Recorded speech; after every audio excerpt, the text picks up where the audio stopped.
He's double teamed the second least behind Chase Young.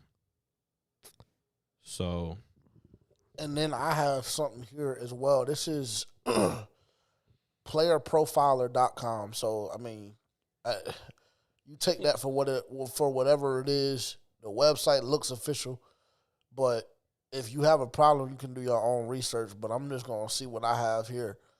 Based on the metrics, niggas averaging 1.9 tackles per game solo, 1.3 assisted. Sacks, he has 5.5 on the year. That ranks number 27 in the league. Quarterback pressures, he has 29. That ranks number 28 in the league.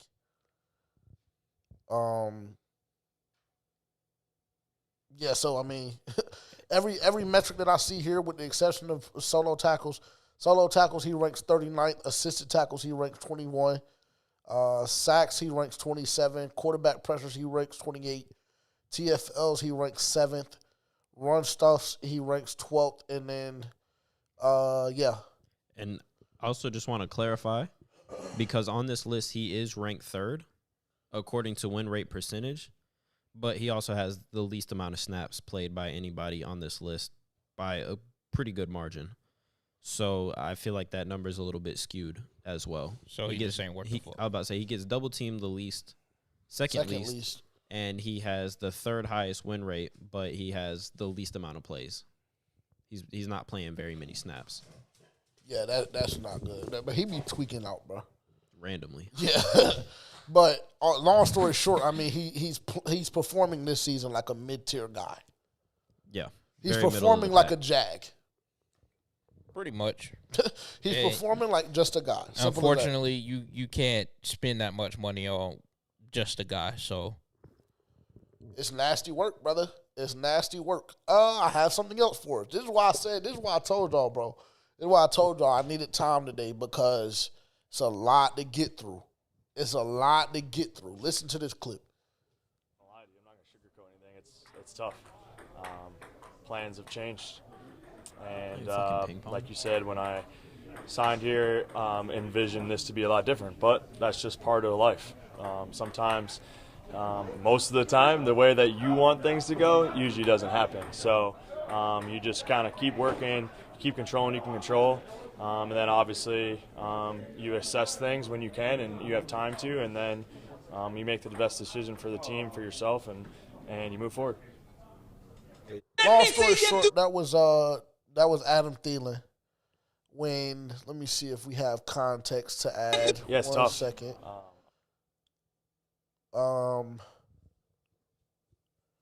Just says Adam Thielen came to Carolina in part because he believed in Frank Reich's plan and vision. I will bring to y'all's attention now, that was Adam Thielen. I'm not sure what question he was asked, but that was his response. To add context, Adam Thielen, when he signed to Carolina, he said he believed that Carolina was a playoff contending football team. Like I just mentioned, he did believe in Frank Reich and the vision that he sold him. And ultimately, when a team is playing 1-11 and you have a receiver that's 33 years old, is that correct? 33, 34 years old? Yeah. You have a receiver that is a vet that's 33, 34 years old, that's been in the league for almost, if not more than a decade. You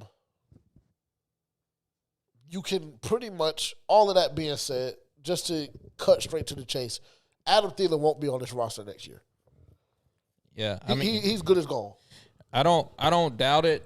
But I would say that's more on him just being a jackass, in my opinion, because I don't see how, one, okay, cool, you believe in Frank Reich's vision. What has his vision been over the past couple of years? That, and then also, there's no way you come to a team. Guys that age, they typically go to teams on the back end where they have the best chance to get a ring. Win a ring, yep. AKA Shaquille Leonard signing with Philly. There was a couple guys who just went other places not too long ago. But you go to teams like that because you want to have the best chance at winning a ring, because your prime of your career is done. You've done what you wanted to do for the most part statistically. You gotten your money and things of that sort. So now you're just chasing that ring. It's no way you come to the Carolina Panthers and expect to win a ring within the 3 years that you signed for. He signed for 3 years, right? With a rookie quarterback, with, just a roster who I believe we put a lot of hype into, which over this season, hopefully we realize that some niggas just ain't cut. And so I don't understand how you signed that contract and was expecting to win a ring in that 3-year span. Like, obviously, you can win the NFC South, and you might be able to upset a team in the playoffs. But I wasn't thinking that we would be a Super Bowl team in the next 3 years. Like, I was expecting us to make a push for the playoffs this year and be competitive. But a Super Bowl, that's a little bit of a stretch. And so, I hate it for the guy, but in that same breath, like, you kind of have to – you should have known what you were getting yourself into, in my opinion. Well, it sounds like Frank Reich was a phenomenal salesman if he was able to sell that shit to him. So, but I feel like that's just what you simply hear there is a guy who's coming to grips with, like, the mortality of his NFL career and probably knows that his last productive year, like at a high level, was wasted. That's really what it sounded like to me. That sounded like a guy who's defeated. Like, he knows he came here and he's how many times has he been the player of the game on this podcast? Multiple. Right. He's kind of given the organization. He's been one of the few that's given the organization everything he had. And I feel for the guy because, honestly, that's got to be incredibly disappointing. Just knowing that your NFL career is over and this is coming to an end and this is what it looks like. Yeah, I would agree with that. It's just the thing is, like, he wasn't going to get this kind of production in Minnesota because you have a Justin Jefferson who he's been overshadowed by for a couple years now, and then you have Jordan Addison. So, in hindsight, we gave you your best chance to, get to the Pro Bowl, probably make a few extra dollars if you hit a couple numbers for incentives. But, in reality, that's really what should have been expected, I would think, with a guy like Adam Thielen that age, because I don't understand how Super Bowl was in those cards. Yeah, that's just being extremely misguided. So I agree with you on that front. But, Tavian, I also agree with you. It does sound like a guy that's defeated. It sounds like a guy that's coming to grips, like you said, with the fact that coming to grips with the mortality of his NFL career.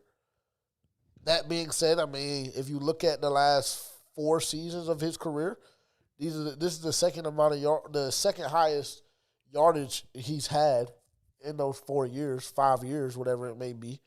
You look at 2019, I believe he got hurt, but he only had 418 that year. 2020, he had 925, which is the high. Then 21 and 22, he had 726 and 716. And he currently, with 5 weeks remaining, is sitting at 753 right now. So he's still a productive wide receiver, and I believe that the Carolina Panthers will do him a service and train him at the end of this season. But, that was kind of your fuck up. Yeah. At the end of the day, that was your fuck up. Because even if you're looking at the roster that we had, and like we said, we fell victim to the hype. We also played into the hype as well on this podcast. But if you look at the receiving room solely, you were going to be option one pretty much from the jump. And that should have already been a red flag, if we're being honest. Because if you're Adam Thielen, you have to be honest with yourself. When is the last time you've been a number one receiver? Yeah, like twice in 9 years. If that. Yeah, so it's just like because he always had Diggs. He had Diggs before Jettis, so yeah. And then they went and got Jettis immediately as soon as Diggs left because they knew he wasn't the guy. So right, so it's just like cool, it's unfortunate. It's unfortunate and it's sad because, like you said, you have a guy that seems to every game. Adam Thielen, I never question his effort ever. So it's just one of those situations where it's very tough. Yeah, it's very tough. But I can't Adam get Thielen over the is fact gone. that they was playing ping pong in that bitch in the background. David Tepper should have been down there and slapping niggas with ping pong paddles. Like, why are y'all dicking around? I mean, We're 1-11. Their owner dicks around. Yeah. That's just. Bitch, But I was about to say that's go just to the me practice though. field. I say because that shit is just sticking out in my mind right now. Like there's no. I'm taking all the fun shit out of my facility until we win a fucking game. Or multiple. Until we win at least. I just want to win 1 week at a time. 1 week, y'all get 1 paddle. Yeah. Play with the fucking wall. Win another game, y'all get 2.